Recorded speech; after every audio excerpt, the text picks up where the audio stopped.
Ai, me matriculei na academia, mas eu não avisei lá pro professor que eu faço balé, não. Não falei como é que é a minha rotina, não. Falei que eu danço, mas eu não contei que eu passo muito tempo em aula, não. Será que é importante falar?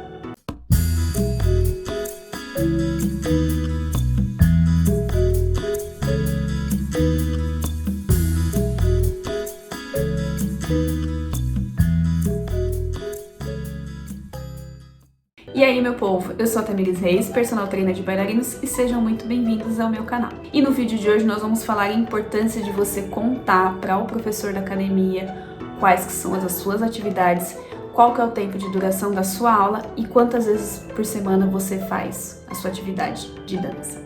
Eu sempre ouvi dos meus alunos do balé clássico que ele já chegou na academia, já tentou treinar, mas que não conseguiu porque o professor ou desdenhou, ou ele passou exercício muito levinho, ou o contrário, ele acabou passando exercício muito forte que deixou o bailarino muito cansado.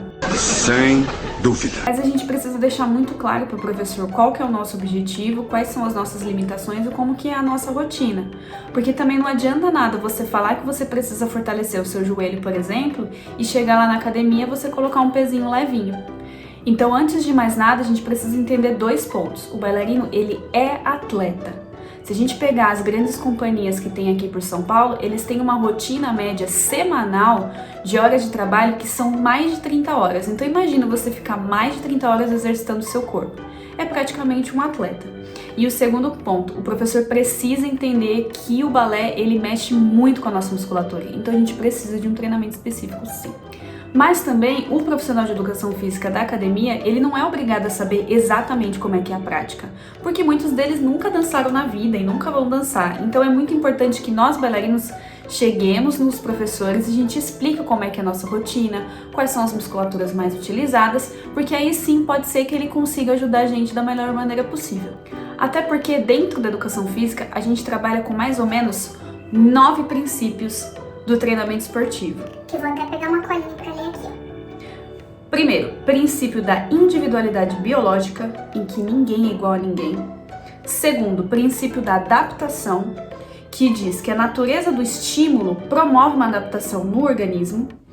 Terceiro, princípio da sobrecarga, que diz que quando um organismo está adaptado, tem que aplicar uma carga maior.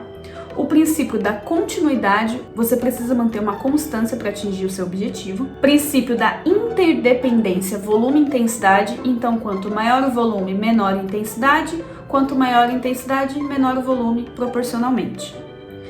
Princípio da especificidade, então o bailarino tem uma musculatura que é mais ativa, um tenista tem uma musculatura que é mais ativa e cada esporte, cada prática tem a sua especificidade. E o princípio da reversibilidade, ou seja, se você parar de treinar, o seu corpo vai voltar para o que era antes de você começar a treinar. Só que dentro da dança eu gostaria de explicar para vocês dois dos princípios que eu considero que são mais importantes neste momento. Que é o princípio da individualidade biológica. Então assim, ninguém é igual a ninguém. Nenhum corpo é igual ao outro corpo. Então, quando a gente vai para uma academia, a gente nunca vai precisar fazer o mesmo treino que a Graciane Barbosa. Assim como o seu treino não tem que ser levinho igual da senhorinha lá de 80 anos. Então, o seu corpo é um corpo e você precisa ter um treino específico para as suas necessidades e para os seus objetivos. E isso também pode ser aplicado na dança, porque mesmo que a gente faça uma aula coletiva, existem algumas pessoas que elas são mais especialistas em aspectos do que outras. Então, por exemplo, tem aquela bailarina que gira bem, tem aquela bailarina que tem uma força muscular maior para sustentar as pernas, tem aquela bailarina que fica melhor no balance. Então a gente acaba sempre respeitando o objetivo e a qualidade que aquela pessoa tem. E o segundo princípio que eu quero falar um pouquinho mais sobre você é o princípio da especificidade. Então, como eu falei anteriormente, cada prática esportiva, ela tem um gesto específico. Então, se você pegar um tenista, ele tem muito mais ação de cotovelo e de punho do que um jogador de futebol que usa lá o joelho e o tornozelo. Só que, se tratando de treino, o que acontece muito por aí? De utilizar o gesto específico para fazer treinos para aquela modalidade. Só que não é bem assim, gente. O tenista, ele não vai sempre fazer um treino de musculação segurando um pezinho para simular a raquete. Não, ele precisa trabalhar o corpo de uma maneira global. E na dança tem que ser assim. Então não adianta muito você colocar um port de bras com pezinhos para fortalecer suas costas. Você precisa fazer treinos mais globalizados que envolvam a musculatura das costas. Então não pense que você fazendo uma aula de balé com peso vai melhorar a sua força. Não, vai ser através do trabalho de outras musculaturas que são daquela região que vai fazer com que você ganhe mais sustentação nas costas, por exemplo. Outro exemplo clássico que acontece é quando a gente trabalha com treinos de potência, treinos para saltos. Para você melhorar os saltos, você primeiro precisa fazer em uma posição que seja mais normal, então com as pernas paralelas ou que seja mais na direção do seu quadril, para aí sim, depois você colocando aos poucos o gesto específico, que no caso seriam os saltos andeor, os saltos em quinta posição e etc. Então, por mais que o bailarino tenha um gesto específico, por mais que você coloque na sua cabeça de que, ai meu Deus, eu preciso fazer tudo em andeor, o corpo humano, ele tem uma biomecânica específica. Então não adianta você querer ficar fazendo só exercícios para andeor se você não faz os exercícios também para fortalecer as regiões que são contrárias, ou seja, exercícios em andedã também. Então dentro da musculação, quando a gente trabalha com esses exercícios mais globalizados, é para que toda a sua cadeia muscular esteja preparada para aplicar o gesto específico da dança. Então por isso que é tão importante a gente fazer os exercícios básicos.